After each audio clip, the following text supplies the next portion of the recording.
Again, my name is Malachi Kilbride, and I'm one of the organizers of Spring Rising. And our next panel...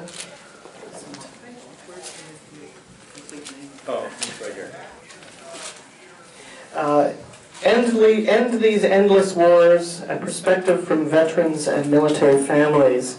On our panel is Jeff Merrick, who is with Military Families Speak Out and Veterans for Peace.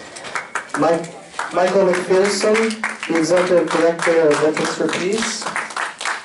Maggie Martin with IVAW, Iraq Veterans Against the War. And I'm sorry, I see one person here who's not on my list. Kevin Lucy, who, was printed earlier. Okay, so I'm going to turn it over now to Jeff. Thank you very much for coming. As mentioned, I'm Jeff Merrick from Military Families Speak Out. I'm also a member of Veterans for Peace. I served in the Air Force for over 20 years. I have a stepson who's a career Marine. Not only do we have three panelists here today, we also have three organizations that are very related. Military Families Speak Out was started during the buildup of the Iraq War after 9/11, and the Military Families Speak Out is wants to end the U.S. military fighting in Iraq and Afghanistan, bring our troops home now and take care of them once they get home, and end the policies that allow these wars to happen. Veterans for Peace, which is presented by Michael, and Kevin Lucy is also a member of Military Families Speak Out. Michael McPherson, who's a Veterans for Peace member. Veterans for Peace is a global organization of military veterans and allies whose collective efforts are to build a culture of peace by using an experience and lifting our voices. And I can say we because I'm a member of VFP. We inform the public of the true causes of war and the enormous cost of wars and the obligation to heal the wounds of war. Our network is composed of over 140 chapters worldwide whose work involves educating the public, advocating for dismantling of the war economy, providing services that assist veterans and victims of war, and most specifically working to end all wars. Iraq Veterans Against the War is you could say the youngest group of that's sitting up here. They actually started, they were founded in 2004 at a VFP convention. And they work to build a service member and veteran-led movement that ends militarism for transferring ourselves, military culture, and American society. As you can almost tell, we are all very well connected. All three organizations. One is family, one is, you could say, the older veterans, and like myself, and I won't call Michael older, and Maggie, who is the current, I hate to say, the current crop of veterans from these last wars. And what I'd like to do is start off with Kevin Lucy, and Kevin is the father of Corporal Jeffrey Michael Lucy, a Marine Corps reservist who returned from Iraq in July 2003. He was mortally wounded by hidden wounds, which is a moral injury, PTSD, and a lot of other things. After trying to get help from the VA, Jeff committed suicide on June 22nd, 2004. Kevin has a master's in education. He is a retired chief probation officer and presently is a therapist. Kevin is a member of Gold Star Families Speak Out, a chapter of Military Families. Kevin is a member of Gold Star Families Speak Out, which is a chapter of Military Families Speak Out, and active associate member of Veterans for Peace. Kevin. First of all, I would like to thank you for having me. One of the things I'll be asked to speak about is about my son's experience and our family's experience. But I want to tell you now that there are so many thousands of families who have walked our path. And regretfully, the suicides, the VA estimated 22 veterans per day are committing suicide. But some veterans organizations have identified possibly that the rates are higher, somewhere around 30 to 35. But even acknowledging the VA's estimate of 22 a day, one is too many. So, to give you my son's story, Jeff was 18 years old in 1999 when he signed up for the reserves. He signed up in the reserves because he wanted to help people. Jeff, as a little boy, just to give you a brief introduction to him, he was a fun-loving kid. He really was. 9 years old, we brought him to Disney World. He gave hand buzzers to Snow White, to Cinderella, and he jumped up and down, and he was so excited. I caught him and a friend sliding off the roof of our house, thank God it was a ranch, when we had a lot of snow. So he was a fun-loving risk-taker. That's the best way to describe him. So anyways, in 1999, he joined the U.S. Marine Corps Reserves, and he went to Parris Island, deferred entry, in May of 2000. And then he was assigned over to New Haven, Connecticut, over to Fort Nathan Hale. 9/11 occurred, and the first thing he did that morning, he came through our door, and he said, "This doesn't look good." And he was hoping that the unit would be activated to go for a search and recovery. But instead, in January of 2003, they were activated and they were sent to Kuwait. He was there on the day that the invasion occurred, which was the day after his 22nd birthday. So what happened is that Jeff, like so many others, sent sanitized letters. When he wrote to me or his mother, everything's going fine, I'm bored, and he would just give a very vanilla presentation. To his sister, he would say a little bit more. To his girlfriend, he said a lot.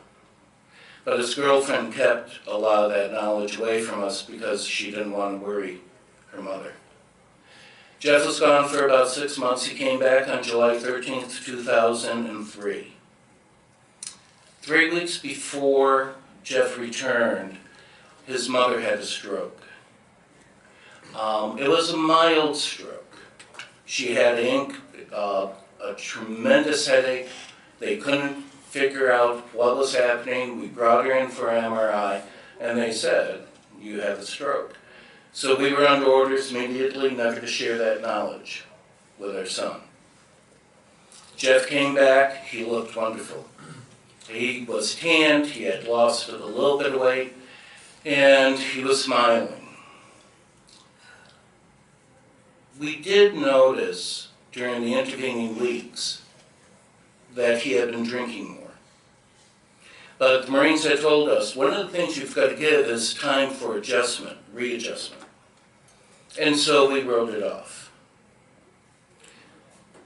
There were times he would go into his room, he would be despondent, and we would say that he was just having a bad day.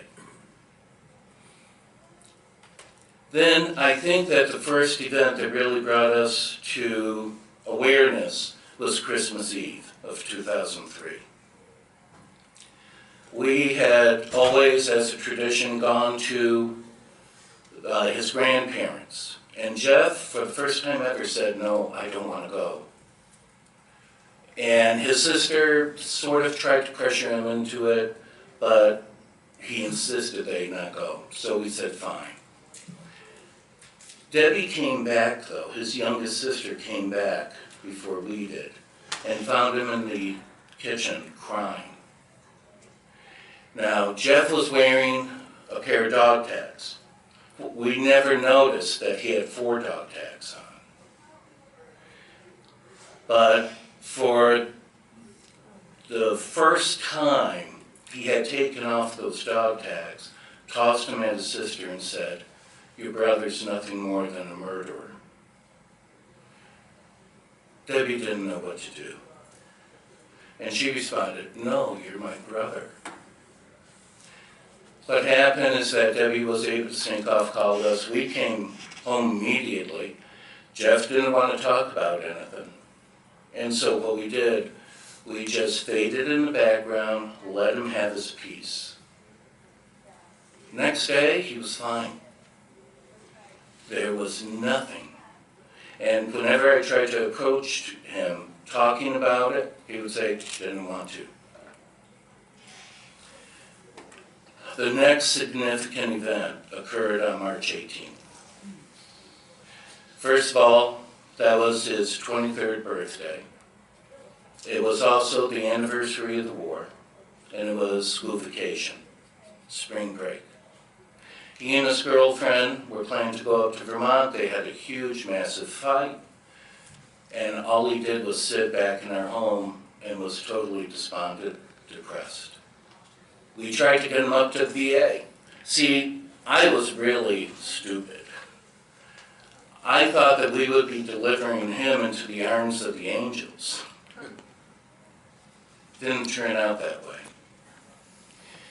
What happened is that we were trying to pressure him to go. Maybe we were doing everything that we were told not to do. And what happened is he just refused. He said if he went, he would destroy his future. It was the stigma.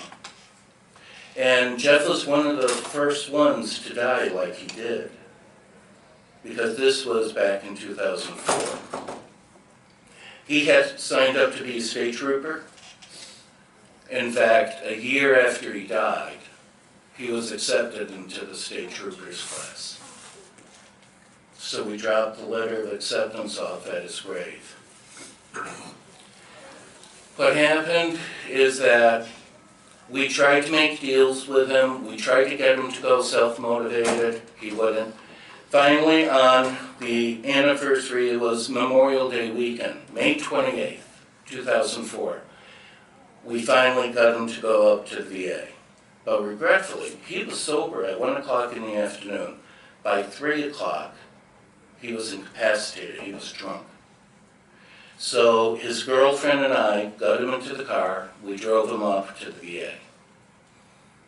We got him to go in, and he was immediately rude to the nurse. And if you knew our son, he was never rude.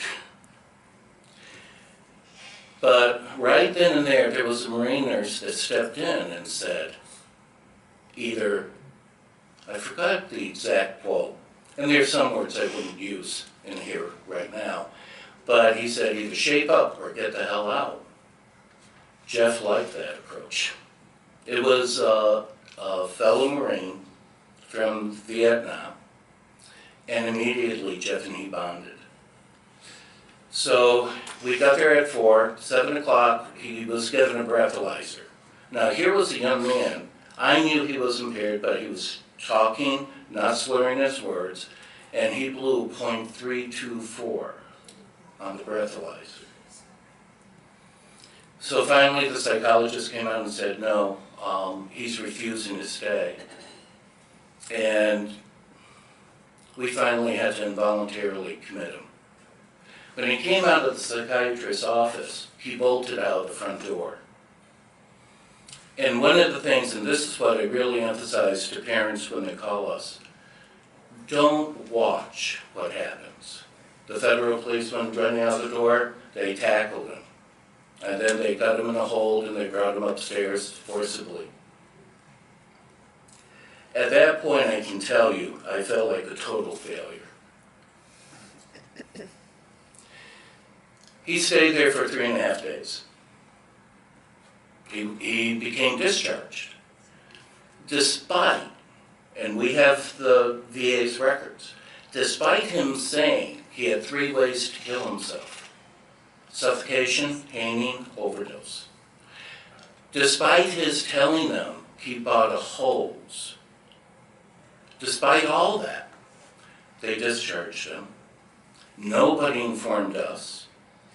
We thought we were going to have a family meeting. We never did. In fact, how we found out he was discharged, he called from a payphone, asking his mother to go up and pick him up. That was on June 1st. On June 3rd, Jeff was involved in a single car accident, totaled the car, but he was so proud that he saved the 2 Dunkin' Donut coffees, one for his mother and one for him. June 5th was graduation. He was supposed to graduate with his sister, but he couldn't graduate because he wasn't able to go to class for the 2 months previous. But the college was great. They said, dress up, walk with your sister, we'll go through it, and we will help you during the summer to get into UMass. He couldn't do it. In fact, he became drunk, drove his car to the graduation, and there was an angel. She was a lieutenant in the Holyoke Fire Department who scooped him up and escorted him over to us. I have to tell you, I wish I could say it was noble at this point, but I was furious. I was angry. One of the things I will stress, whenever anybody has PTSD, the family gets secondary PTSD. You adapt to the chaos, and we adapted. We didn't know how dysfunctional we had become. We tried for 2 more weeks, and then suddenly something happened. He stopped drinking. That filled us with so much hope. We thought that we had turned the corner. We made a bad decision. Our family always went up to Camp Sunshine up in Maine. That's a camp for children suffering from life-threatening diseases. Jeff had gone up there as a volunteer. He loved it there, so we brought him back. But it was the 20th anniversary, and regretfully, they had an open bar. So we were told to leave, and I brought Jeff back on Father's Day over to the house. We told his mother and his sister to stay there because you need to get away from all this. You need a break. June 21st, 2004, I came home from work. I work as a therapist. And Jeff greeted me at the door, and he was in total rage. The government, the war, it just listed. And one of the things I do want to stress, when Jeff was angry, he wasn't angry at us, he was angry at the world. He grabbed my arm, and he dragged me downstairs to the cellar and showed me how he was going to kill himself.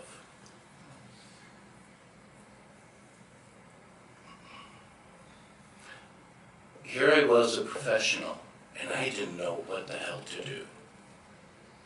So I went upstairs immediately and I called the vet center. We didn't even know a vet center existed until 3 days beforehand. And again, an angel intervened. She was wonderful. She calmed me down. She spoke to Jeff, got Jeff to calm down. In fact, Jeff called her twice. And in the records is, I think, one of the worst indictments about the veteran healthcare system. When Jeff said, quote, "No one cares enough to help."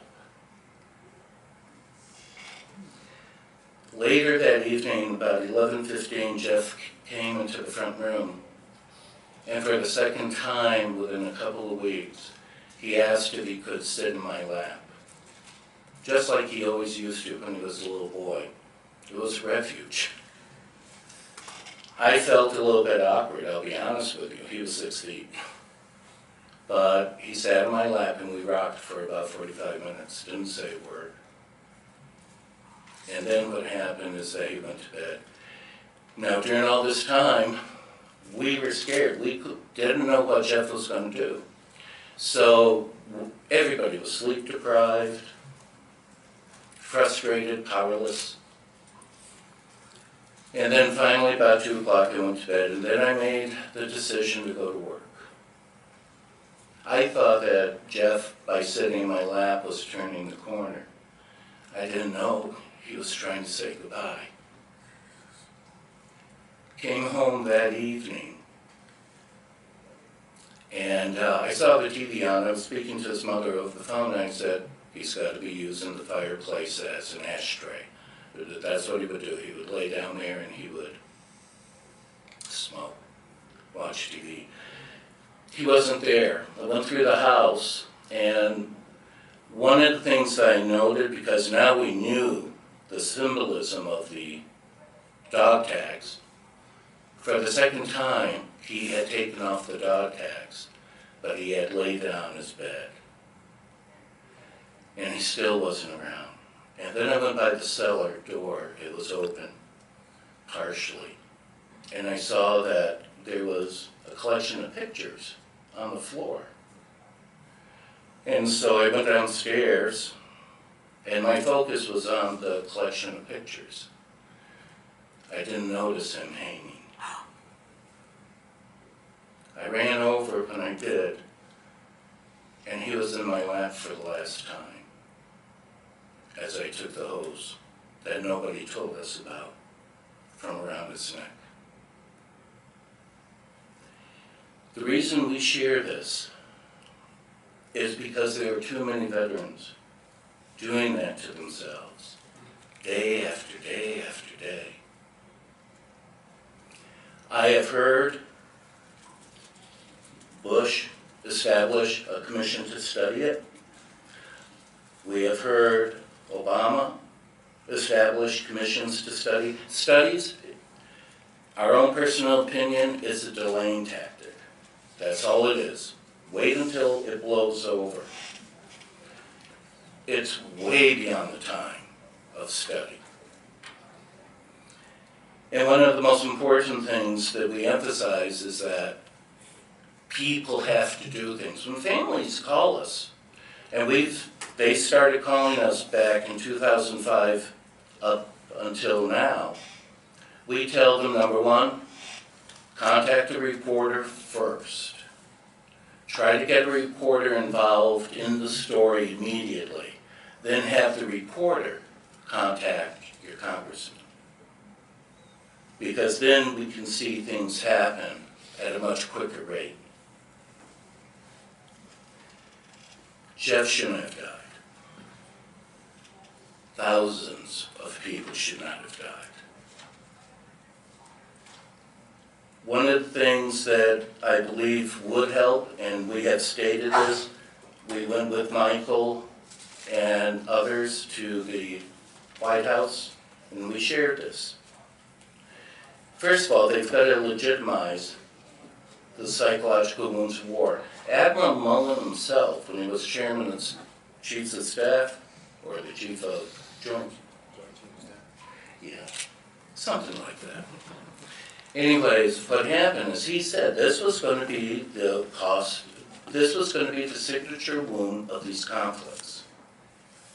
If they know this, why don't they recognize it? If they know it, why don't they why don't, thank you. I'm going to get the mic over. And possibly establish a Scarlet Heart for psychological wounds, because that would actually support those who are suffering from PTSD and who are suffering from these wounds.